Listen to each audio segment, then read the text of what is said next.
আচ্ছা, একটা প্রশ্ন এসেছে, অপ্রাপ্তবয়স্ক হাফেজের পেছনে তারাবির নামাজ পড়লে নামাজ হবে কি না?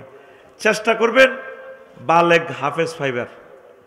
যদি বালেগ হাফেজ না পান, এভাবে নাবালকদের পেছনেও একটা দাঁড়, এটা নফল নামাজ যেহেতু এটা সাবেত আছে, চেষ্টা করবেন বালেগ হাফেজ রাখার।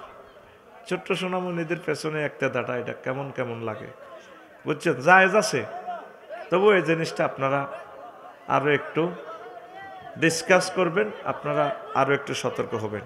2 নম্বর প্রশ্ন, কি আমল করলে দিনদার বিবি আল্লাহ তাআলা মিলিয়ে দেবে?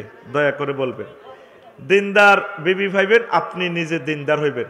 ওয়াল খাবিসিনা লিল খাবিসাত, খবিসের সাথে খবিস মহিলা, ওয়াত তাইয়িবিনা লিত তাইয়িবাত, আর ফুত পবিত্র পুরুষের সাথে ফুত পবিত্র মহিলা, ওয়া সাইমিনা লিস সাইমা, রোজাদারের সাথে রোজাদার।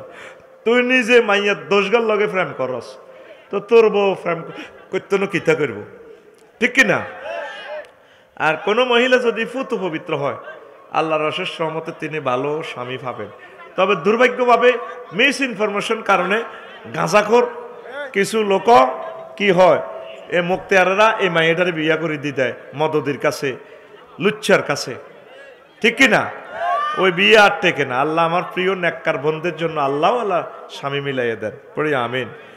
এই দিনদার যদি হন, এই আমল করলে আপনাকে আগে সচ্চরিত্রবান হতে হবে, নামাজি হতে হবে, আল্লাহ আপনার জন্য ভালো স্ত্রী মিলিয়ে দিবে। আর অনেক ভালো ছেলের জন্য দয়স মহিলা মেলে।